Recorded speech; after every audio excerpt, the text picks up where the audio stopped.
CBSE education in Hindi. आज का ये वीडियो क्लास 11th के बच्चों के लिए होने वाला है और आज हम करने वाले हैं एक सोशियोलॉजी का आपका पेपर कर लेते हैं जो आपका पेपर होने वाला है कल, और उसके लिए बहुत ज्यादा इम्पोर्टेंट है। एक पेपर हम देखेंगे, इसे आप प्रैक्टिस पेपर कह सकते हैं, ठीक है, या आप इसे सैंपल पेपर कह सकते हैं। एक मैंने ऑलरेडी करवा रखा है, अगर आपने नहीं देखा हो तो उसको भी जरूर देख ले। वीडियो के एंड में आपको जो है मिल जाएगा वो, साथ ही आपको प्लेलिस्ट भी मिल जाएगा। आज जो है हम एक और पेपर करने वाले हैं सोशियोलॉजी का, हिंदी में समाज शास्त्र आप कहते हैं।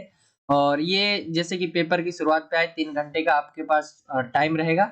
टोटल जो है 80 नंबर का ये पेपर। यहाँ पे बात करें सामान्य निर्देश की इसके, तो सामान्य निर्देश में टोटल आप देखेंगे 35 क्वेश्चन है आपके। 1 से लेके जो 16 तक क्वेश्चन होंगे वो एक एक नंबर वाले होंगे, यानी वस्तुनिष्ठ क्वेश्चन होंगे। इसके अंदर आपके बहुत प्रकार के क्वेश्चन होंगे, सही गलत वाले होंगे, एमसीक्यू वाले होंगे, आगे हम देखने वाले उसे। साथ ही अगला पॉइंट है कि 17 से लेके जो 25 तक जो क्वेश्चन है ये आपके होने वाले 2-2 नंबर के, और इसका आंसर आपको 30 शब्दों में देना है। फिर आगे है जो 26 से लेकर 32 तक जो क्वेश्चंस है ये होने वाले 4-4 नंबर वाले। फिर आपके जो आगे क्वेश्चंस है 4 नंबर के बाद जो है आपका आ जाएगा 26वां और 27वां, ठीक है। ये इनमें 2 क्वेश्चंस ऐसे होंगे जो आपके क्या होंगे, केस पर आधारित होंगे, ठीक है, पैसेज की तरह उसमें से आपके क्वेश्चंस पूछे जाएंगे और उसका आपको आंसर देना है। साथ ही क्वेश्चन नंबर आपका जो 6 पॉइंट है वो है आपका क्वेश्चन नंबर 33 से 35 तक, और ये 6-6 नंबर वाले होंगे। तो ये आपका पैटर्न है, जैसा कि ये मैंने पहले भी आपको बता रखा है। ये पेपर आपको सही से समझना है, किस तरह से आपको आंसर्स देने हैं, और इनमें से क्वेश्चंस आ सकते हैं, बहुत ज्यादा इंपॉर्टेंट है सारे क्वेश्चन, तो इनको जरूर करके जाए, आ सकता है। और आज आपका जो है इंग्लिश का पेपर हो गया है, तो जरूर बताएं कि आपका इंग्लिश का पेपर कैसा गया, अ, कितना अच्छा गया बच्चों का, ये जरूर बताइए। और मैंने उसका उसका सॉल्यूशन नहीं बनाया है, उसका मैं सॉल्यूशन भी आपको प्रोवाइड करवा दूंगा, लेकिन हम आगे की पेपर की तैयारी करते हैं। आप जो बीत गया है उसको अभी रखते हैं साइड में और आगे चलते हैं, आगे पेपर्स को देखते हैं। बाकी सोशियोलॉजी का ये आपका पहला जो पेज है उसमें ये लिखा होता है, पैटर्न है ये आपका। इंग्लिश मीडियम के जो बच्चे हैं वो भी पढ़ सकते हैं। इंग्लिश मीडियम में कुछ इस तरह से लिखा हुआ है, और मैं आएंगे इंग्लिश मीडियम के क्वेश्चंस भी दे रखा हूँ, इंग्लिश और हिंदी दोनों ही में दिया गया है। तो जो बच्चे इंग्लिश मीडियम वाले हैं वो ये करें कि आप क्वेश्चंस को पढ़ें, और उसके आंसर्स मैंने दे रखे हैं, लेकिन मैं आपको आंसर्स हिंदी में बताने वाला हूँ, लेकिन इंग्लिश में अभी आपको मिल जाएंगे। तो सेक्शन, और अगर अभी तक आपने हमारे क्लास 11 टेलीग्राम जो हमारा चैनल है, या आप इसे ग्रुप कह सकते हैं, ज्वाइन नहीं किया है तो ज्वाइन कर लीजिए। आपको ये लिंक जो है डिस्क्रिप्शन में मिल जाएगा। साथ ही अगर आपको लिंक से ओपन नहीं हो पाता है तो आप जो है टेलीग्राम पे जाके क्लास 11 1 2 3 4 सर्च कर सकते हैं, इससे आप हमारे ग्रुप में ज्वाइन हो पाएंगे। वहां पे आपको बहुत सारी चीजें प्रोवाइड करवाई जाती है, तो आप ज्वाइन हो सकते हैं। साथ ही कोई डाउट रह जाता है आपका, तो ये मेरा इंस्टाग्राम आईडी है, ये आपको डिस्क्रिप्शन में मिल जाएगा, तो आप वहां से आप मुझसे बात कर सकते हैं। कोई क्वेश्चन हो, कोई डाउट हो तो आप मुझसे पूछ सकते हैं। सभी बच्चे के क्वेश्चंस का जरूर मैं रिप्लाई करता हूं, तो कोई क्वेश्चन हो, कोई डाउट रह गया हो, ठीक है, या रह जाता हो, तो आप मुझसे जरूर जो है इसमें इसमें पूछ सकते हैं। सेक्शन ए की तरफ आते हैं हम। सेक्शन जो आपका ए रहेगा खंड का, इसमें जो है सबसे पहले जो क्वेश्चन है वो है रिक्त स्थान से स्टार्ट है, ठीक है। आपके जो क्वेश्चन किससे है, रिक्त स्थान से स्टार्ट है। तो पहले हम आते हैं फिल इन द ब्लैंक्स पे। तो यहाँ पे बोला गया है बातचीत की एक प्रक्रिया जो हमें मानव समाज में भाग लेने के लिए आवश्यक कौशल विकसित करने में सक्षम बनाती है, उसे क्या कहा जाता है। तो राइट आंसर आपका जो हो जाएगा वो हो जाएगा समाजीकरण, ठीक है। समाजीकरण इसका जो है राइट आंसर आ जाएगा। मैंने आंसर यहाँ पे लिख रखा है, सी इसका राइट आंसर हो जाएगा। आगे हम आते हैं अगले क्वेश्चन पे। बाकी इंग्लिश मीडियम के जो बच्चे हैं वो देख सकते हैं, यहाँ पे मैंने लिख रखा है, ठीक है। अब प्रोसेस ऑफ यहाँ से स्टार्ट है और इसका आंसर भी वही है, तो बच्चे कंफ्यूज ना हो कि इंग्लिश मीडियम में अलग है, सेम है। बाकी जो इंग्लिश मीडियम के बच्चे उनको दिया गया है ये, आप चाहे तो पढ़ सकते हैं। आगे हम आते हैं क्वेश्चन नंबर दूसरे पे। प्रकार्यवाद का मानना है कि सामाजिक संस्थाएं किसके प्रत्युत्तर में उत्पन्न होती है। तो वो क्या है, समाज की जरूरतें, समाज की जरूरतों में जो है ये जो है उत्पन्न होती है, ठीक है। तो ये आपका जो है राइट आंसर हो जाएगा, आपका जो है ऑप्शन सी, ये राइट आंसर हो जाएगा। आगे हम आते हैं अगले क्वेश्चंस पे। अगला जो क्वेश्चन है तीसरा, इंग्लिश मीडियम में मैं आपको दिखाते चल रहा हूँ। क्वेश्चन नंबर 3 पे आते, जिस व्यवस्था में ब्राह्मण हो गया, जिस व्यवस्था में जो समाज है ब्राह्मण क्षत्रिय वैश्य शूद्र में विभाजित था, उसे क्या कहा जाता था? तो उसे कहा जाता था वर्ण प्रणाली। ये राइट आंसर आपका हो जाएगा। तो ऑप्शन नंबर जो ए है वो आपका राइट आंसर हो जाएगा इसका। आगे हम आते हैं अगले क्वेश्चन पे। अगला जो क्वेश्चन है आपका फोर्थ। फोर्थ में आपके जो है ऑप्शन दिए गए यानी और दिया गया, तो फोर्थ का ए है, आर्थिक आदान प्रदान पर आधारित आर्थिक उद्यम की एक प्रणाली को किस रूप में जाना जाता है? तो राइट आंसर आपका हो जाएगा ए, पूंजीवादी के रूप में जाना जाता है। ठीक है, इसका राइट आंसर क्या हो जाएगा? पूंजीवाद। तो पूंजीवाद में होता क्या है? बेसिकली पूंजीवाद में जो होता है सरकार का ज्यादा इसमें जो है हस्तक्षेप नहीं होता। प्राइवेट जो कंपनियां होती है एक तरह से प्राइवेट काम होते हैं, ये समझ लीजिए, जिसके ऊपर खुद का स्वामित्व रहता है, ना कि सरकार का। आगे हम आते हैं अगले को। इसी में अथवा में मैंने जैसा कि बोला था आपको अथवा दे रखा हुआ है, तो ये अथवा है आपका फोर्थ पॉइंट, फोर्थ बी है। ठीक है, ये आधुनिक समाज की एक विशेषता है। तो इनमें से क्या है आधुनिक समाज की विशेषता? आपके सामने ये ऑप्शन है और राइट आंसर हो जाएगा आपका सी।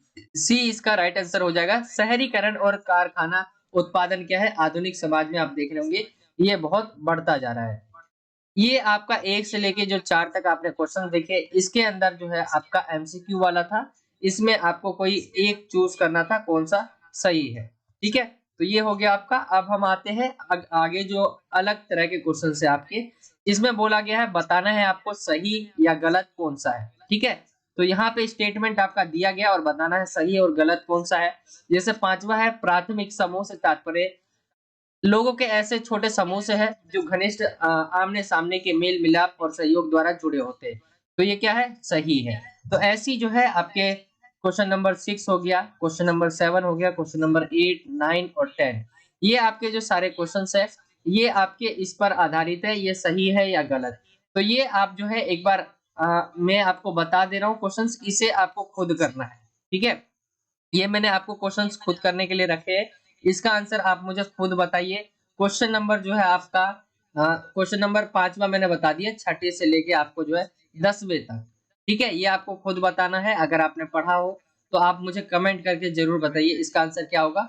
और जिन बच्चों को नहीं पता है तो उनको भी पता चल जाएगा इनका आंसर क्या है। आगे जो है दिए गए कथन को सही करके लिखना है। तो ये करेक्ट करना है आपको। स्टेटमेंट जो दिया गया है 11वें का ए जैसे दिया गया है, प्रत्येक सामाजिक संस्था अपनी स्वयं की संस्कृति का विकास नहीं करती। ठीक है, ये आपको क्या लगता है? ये स्टेटमेंट जो है आपको सही करनी है। तो इसका जो सही करेंगे इसमें क्या आएगा? प्रत्येक सामाजिक संस्था अपनी स्वयं की संस्कृति का विकास करती है, नहीं नहीं आएगा। तो सही हो जाएगा ऐसे स्टेटमेंट। तो आपको इसे आप सही करना है। यहाँ पे जैसे अथवे में दे रखा है आपका, मोलिनोवस्की ने सुझाव दिया था कि हम मानवीय क्रियाओं को पुस्तक में दिए गए शब्दों की तरह देखते हैं। तो इसे आपको क्या करना है? सही करके लिखना है। तो यहाँ तक जो ये आपका ऐसे क्वेश्चन है ये आपका 16 तक है। तो ये वाले क्वेश्चन मैं आपके ऊपर छोड़ रहा हूँ। मैंने दो तरह के क्वेश्चन आपके ऊपर छोड़े हैं। एक तो कथन को सही करके लिखना है आपको, ठीक है, और एक जो है इसमें सही और गलत बताना है, क्या ये सही है या नहीं। तो यहां तक मैंने आपके ऊपर छोड़ा है। क्वेश्चन नंबर 12 समझ लीजिए। जैसे साक्षर का संबंध जो है समझ से है, अपने वातावरण से प्राप्त होने वाली समस्त सूचना का हम कैसे उपयोग करते हैं। तो ये आपको सही करके लिखना है, गलत लिखा हुआ है। तो ऐसी 13वां है, 14वां है, 15वां है और 16वां है। तो ये आपका जो था इसे आप खुद करें। ठीक है, अब देखिए बहुत ऐसी सारी ऐसी चीजें हैं, क्योंकि सोशियोलॉजी मेरे पास सब्जेक्ट कभी था नहीं। ठीक है, ना मैंने कभी पढ़ा है, और बच्चे डिमांड करते हैं तो ऐसे समय में मुझे सिलेबस देखना होता है, फिर समझना होता है और सारी चीजें मैं आपके सामने रखता हूँ। तो उसके अंदर कुछ ऐसी चीजें भी होती है जो मुझे भी ना पता हो। तो मैंने कोशिश करी है, बाकी जो मैं आपको बता रहा हूँ इसके अलावा मैंने सारे आंसर दिए हैं। इसको आपको जो है देख लेना है, एक बार समझ लेना है कि कहाँ से पूछा गया है, एक बार समझ लेना है इसको। ठीक है, अब हम आते हैं सेक्शन बी की तरफ। सेक्शन बी में जो क्वेश्चन होंगे आपके 2-2 नंबर वाले होंगे, 2-2 अंक के सारे क्वेश्चन है सेक्शन बी में। सबसे पहला क्वेश्चन है जैसे 17 का ए है, सांस्कृतिक परिवर्तन क्या है तथा यह कब होता है। ये आपसे क्वेश्चन पूछा गया है। तो वह तरीका जिसके द्वारा समाज अपनी संस्कृति के प्रतिमानों को बदलता है। और सामाजिक परिवर्तन या आंतरिक या बाहरी हो सकते हैं। एक होता है आंतरिक, यानी जो है कृषि या खेती करने की नई पद्धति आती है। ठीक है। अब देखिए संस्कृति में परिवर्तन कब होता है? तो ये जब होता है जब क्या है कि हम अपनी संस्कृति की जो प्रतिमान मतलब हमारे चिन्ह एक समझ लीजिए जो है उसको बदलते हैं। ठीक है। सामाजिक परिवर्तन आंतरिक या बाहरी दो तरीके से हो सकते हैं। आंतरिक में ये रहता है कि जैसे हमारी कृषि करने की चीजें रहती है, तो अब उसे हमने टेक्नोलॉजी ले आए हैं, अब उस नई पद्धतियों पर हम उससे जो है खेती करने लग गए। लेकिन बाहरी हस्तक्षेप से क्या होता है? जीत हो गया किसी का, किसी ने आक्रमण कर लिया, किसी ने हमें गुलाम बना लिया। ठीक है। इस तरह जो है ये बाहरी बाहरी हस्तक्षेप से होता है। तो सांस्कृतिक परिवर्तन आई होप कि आपको समझ आ गया होगा। ये आपका 17 का ए था। 17 का बी जो है आपका इसमें और दे रखा है, यहाँ पे लिखना भूल गया मैं। ठीक है। और है, और इन दोनों में से कोई एक दिन है। 17 के बी पे आए तो भूमिका स्थिरीकरण स्पष्ट करना है। तो भूमिका स्थिरीकरण होता क्या है? देखिए, भूमिका मतलब क्या होता है? सबकी अपनी अपनी काम एक तरह से समझ लिए। अभी यह समाज के कुछ सदस्यों के लिए कुछ विशिष्ट भूमिकाओं को सुदृढ़ करने की प्रक्रिया है। उदाहरण के लिए जैसे हम समझते हैं कि अक्सर पुरुष कमाने और महिलाएं जो है घर जो है चलाने वाली रूढ़िबद्ध भूमिकाओं को निभाते हैं। तो क्या है भूमिका स्थिरीकरण, यानी क्या क्या भूमिका रहेगी वो हम पहले ही से सोच लेते हैं, एक तरह से बोलना भी नहीं पड़ता, समझ लीजिए। आज के समय में ऐसा ही होता है। आप भी समझते हैं पुरुष जो है काम करता है और महिला जो है घर चलाती है, ऐसा जो है इसे हम कहते हैं भूमिका स्थिरीकरण। इंग्लिश मीडियम में भी मैं आपको ये कुछ इस तरह से दिखा दे रहा हूँ।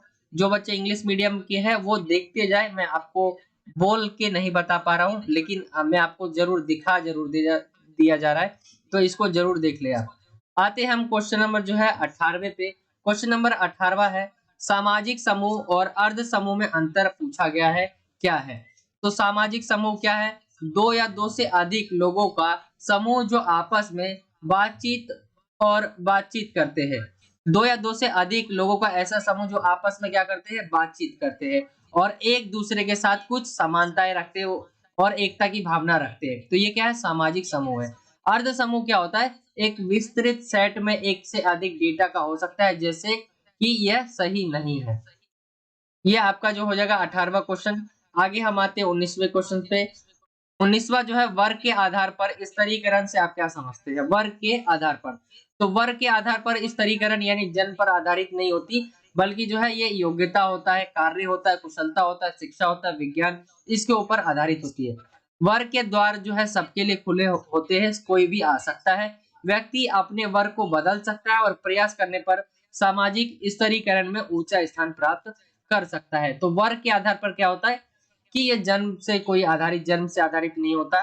इसमें आप कोई भी काम कर सकते हैं। आप आपकी योग्यता के अनुसार आपको जांचा जाता है इसके अंदर। ठीक है। तो ये है आपका वर्ग के आधार पर इस तरीके है। आगे हम आते हैं, इसी में अथवा दिया हुआ है 19वें के बी में। पशु समाज से क्या समझते हैं? तो पशु एक तो होता है मानव समाज। ठीक है। आपकी बुक में दिया हुआ है मानव समाज और दूसरा दिया हुआ है पशु समाज। तो ये आपका पूछा जा सकता है मानव समाज और पशु समाज में अंतर बताइए। तो मैंने यहाँ पशु समाज लिया है, जिसमें देखिए बोलने और सोचने समझने की शक्ति नहीं होती है पशु समाज में। ठीक है। संस्कृति नहीं होती इनकी, स्वयं के व्यक्त जो है करने के लिए कोई भाषा नहीं होती और वर्तमान में जीता है, यानी कोई इसको फ्यूचर या पास्ट ये सारी चीजें इसको कोई पड़ी नहीं है, वर्तमान में जीते। ठीक है। वही मानव की बात करें तो बोलने सोचने समझने की शक्ति होती है, इनकी अपनी संस्कृति होती है, बात करने के लिए जो है भाषा होती है इनके पास, और ये वर्तमान के साथ साथ जो है ये भविष्य में भी मतलब भविष्य का भी सोचते हैं। ये चीजें आप मानव समाज में लिख सकते हैं। आगे हम आते हैं अगले क्वेश्चन पे। अगला जो क्वेश्चन है 20वां, पूंजीवाद व्यवस्था क्या है वर्णन करना है। तो पूंजीवाद पहले भी आ चुका है एमसीक्यू वाले क्वेश्चंस में। ठीक है। पूंजीवाद में क्या होता है? सरकार का कोई दबाव नहीं रहता, एक तरह से आप ये समझ लीजिए। यहाँ पे देखते हैं बाजार विनिमय के आधार पर आर्थिक उद्यम की एक प्रणाली। पूंजी जो है किसी भी परिसंपत्ति को संदर्भित करती है जिसमें पैसा, संपत्ति, मशीन और शामिल है, जिसका उपयोग जो है बिक्री के लिए वस्तुओं का उत्पादन करने या लाभ प्राप्त करने की आशा के साथ बाजार में निवेश करने के लिए किया जा सकता है। यह संपत्ति के निजी स्वामित्व और उत्पादन के साधनों पर निर्भर रहता है, मतलब निर्भर होता है ये। तो पूंजीवाद व्यवस्था क्या होता है? देखिए, एक तो होता है कि साम्यवाद, एक होता है पूंजीवाद। साम्यवाद में होता क्या है कि सरकार का कंट्रोल रहता है, लेकिन पूंजीवाद में क्या है, सरकार का कंट्रोल नहीं रहता है, मतलब बहुत कम, ना के बराबर रहता है। जैसे कि आप देखेंगे, आप कोई भी बिजनेस करना चाहते हैं, उसके लिए आपको सरकार से कोई इजाजत नहीं है लेने की, ठीक है, तो ये पूंजीवाद है। तो कुछ ऐसी चीजें भी जो है वो सरकार के कंट्रोल में है, तो उसके लिए सरकार से पूछनी पड़ती है। बाकी ये क्वेश्चन नंबर 20 हो गया आपका। 21वें पे आते हैं हम। 21वां है बाह्य समूह विशेषताएं बताइए। जो बाह्य समूह है उसकी विशेषताएं पूछा जा रहा है, क्या है, तो हम भावना का अभाव कम रहता है, यानी हम भावना क्या होता है, मतलब आप और मैं, हम सब एक साथ है, मतलब यही है ना हम भावना, कि मैं उसके लिए फिक्र करता हूँ, वो मेरे लिए फिक्र करता है। लेकिन इसमें क्या होता है, ये कम रहता है। संबंधों में दूरी रहती है, त्याग और सहानुभूति का औपचारिक ढोंग, और सुख और दुख का जो है बाहरी रूप, यानी सुख के समय अलग रूप, दुख के समय अलग, ठीक है। तो ये सारी चीजें जो है बाह्य समूह के अंदर आती है। इंग्लिश मीडियम में कुछ इस तरह से है। और 21वें में अथवा भी दे रखा हुआ है।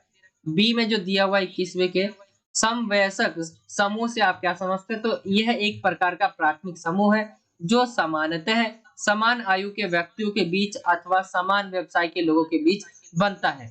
यानी समवयस्क समूह यानी समान लोगों के बीच बनता है। जैसे आप एक जैसे काम कर रहे हो तो उसमें बन जाए आपका, और समान व्यक्ति है तो उसमें बन जाए, जैसे बूढ़ा व्यक्ति तो बूढ़े व्यक्ति से, ठीक है।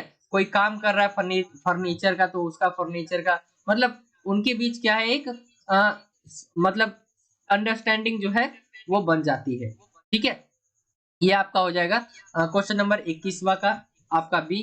आगे हम आते हैं क्वेश्चन नंबर 22वें पे। अर्जित परिस्थिति क्या होती है।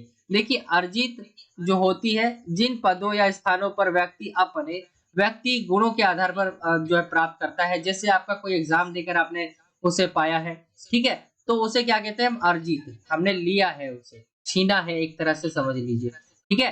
तो ये क्या है, अर्जित। इसके अंदर आप एग्जाम्पल के लिए डाल सकते हैं शिक्षा, प्रशिक्षण, ठीक है, धन दौलत, व्यवसाय और राजनीतिक सत्ता। ये सब क्या है, आप योग्यता के आधार पर जो है पा सकते हैं, यानी व्यक्तिगत गुणों के आधार पर आपको मिलते हैं।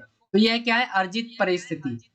आगे हम आते हैं अगले क्वेश्चन पे। क्वेश्चन नंबर 23वां है आपका, अंतर विवाह और बहिर्विवाह में अंतर आपको पूछा गया है, क्या होता है। तो अंतर विवाह क्या होता है, इस विवाह में व्यक्ति उसी संस्कृति समूह में विवाह करता है जिसका वह पहले से ही सदस्य है या उसका पालन करता आ रहा हो। जैसे आपके एग्जाम्पल के लिए जाति, जाति में आप देखेंगे आज के समय तो होता ही है, ये पूरा होता है कि आप जो है एक ही जाति में शादी करते हैं, ये होता है अंतर विवाह। एक ही जाति के अंदर शादी करना क्या कहलाता है, अंतर विवाह, या एक ही संस्कृति के अंदर शादी करना, ठीक है। दूसरा देखें हम, बहिर्विवाह।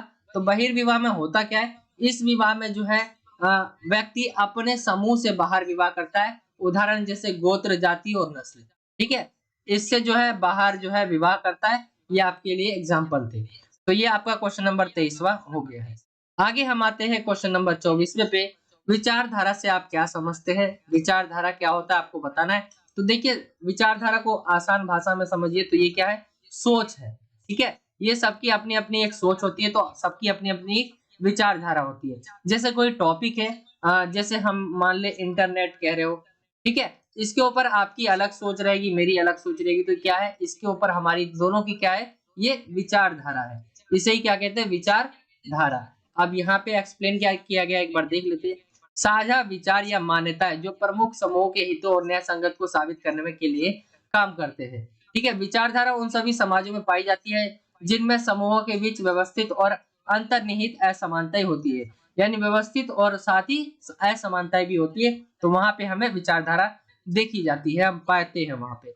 विचारधारा की अवधारणा शक्ति के साथ निकटता से जुड़ती है, क्योंकि वैचारिक प्रणाली समूह की भिन्न शक्ति को वैध बनाने के लिए काम करती है। तो सिंपल सा आप समझ लीजिए, विचारधारा एक तरह का सोच है जिसमें किसी व्यक्ति या किसी समाज में उनमें रहने वाले लोगों के सोचों को दिखाता है, जिसमें जो है उनके अलग विचारधाराएं हो सकती है किसी टॉपिक पे, या दूसरे की अलग, ठीक है। तो ये क्या है, विचारधारा है। आगे हम आते हैं क्वेश्चन नंबर 25वें पे। क्वेश्चन नंबर जो 25वां है, पूछा गया जन माध्यम से क्या महत्व है, ठीक है। जन माध्यम आपसे पूछा गया है, जन माध्यम होता क्या है, तो जनता जन माध्यम क्या के से क्या महत्व है? तो इसके अंदर जन माध्यम हमारे दैनिक जो जीवन है उसके लिए बहुत अनिवार्य हिस्सा बन चुका हुआ है। इलेक्ट्रॉनिक माध्यम और मुद्रण माध्यम भी महत्व लगातार जो है भूमिका जो है महत्व भी लगातार बना हुआ है और जन माध्यमों के द्वारा सूचना ज्यादा लोकतांत्रिक ढंग से जो है पहुंच पाई है। तो ये क्या है? ऐसे माध्यम जिससे हम बहुत सारी जनता के साथ एक साथ जुड़ सके। ठीक है? जन माध्यम जैसे आपका इंटरनेट हो गया, टीवी हो गया, रेडियो हो गया, ठीक है? इनके माध्यम से हम जुड़ सकते हैं, तो इनका बहुत बड़ा महत्व है। आज जो है एक कोने से दूसरे कोने जो है आसानी से जो है सूचनाएं पहुंच जाती है, तो ये इसका महत्व है। तो ये आपका जो है क्वेश्चन नंबर 25वें तक था। आई होप कि आपको यहाँ तक सारे क्वेश्चंस तो समझ आ गए होंगे। और ये आपका जो है हमने देखा है पार्ट 1। हम पार्ट 2 भी इसका लेके आएंगे, आपको जो है थोड़ी देर बाद जो है इसका पार्ट 2 देखने को मिल जाएगा। बाकी ये पार्ट 1 है और इन क्वेश्चंस को आप जरूर कर ले, आप जो है अच्छे तरीके से समझ ले और इसे करके जाए। ठीक है? इससे रिलेटेड क्वेश्चंस पक्के पूछे जाएंगे, तो इन क्वेश्चंस को जरूर कर ले। और ये आपका पार्ट 1 था। आई होप कि आपको वीडियो अच्छा लगा होगा। वीडियो अच्छा लगा हो तो वीडियो को जरूर लाइक करें और हमारे चैनल पे नए हो तो चैनल को सब्सक्राइब करें। आपको जो है नीचे आपको रेड कलर का सब्सक्राइब का बॉक्स दिखेगा, जहां सब्सक्राइब लिखा होगा उस पे आपको क्लिक करना है और बेल के आइकन को ऑल पे सेलेक्ट कर लेना है। इससे जब भी मैं कोई नई वीडियो डालूंगा तो आप तक वो सबसे पहले पहुंच जाया करेगी और आप हमारी वीडियोस देख पाओगी। और इसके अलावा जो है हमने एक और आपका सैंपल पेपर करवा रखा है सोशियोलॉजी का, तो आप उसे भी देख सकते हैं, वो आपको प्लेलिस्ट में मिल जाएगी। और ये आपका पार्ट 1 था। पार्ट 2 जो है आपको डिस्क्रिप्शन में उसका लिंक थोड़ी देर बाद मिल जाएगा। जब मैं पार्ट 2 अपलोड कर दूंगा तो इसके डिस्क्रिप्शन में भी उसका लिंक डाल दूंगा। तो यही था आज का वीडियो। वीडियो अच्छा लगा तो जरूर लाइक करें, शेयर करें और चैनल पे नए हो तो चैनल को सब्सक्राइब करना ना भूलें। मिलता हूं आपसे अगली और एक्साइटिंग वीडियो में। जब तक के लिए जय हिंद, जय भारत, वंदे मातरम।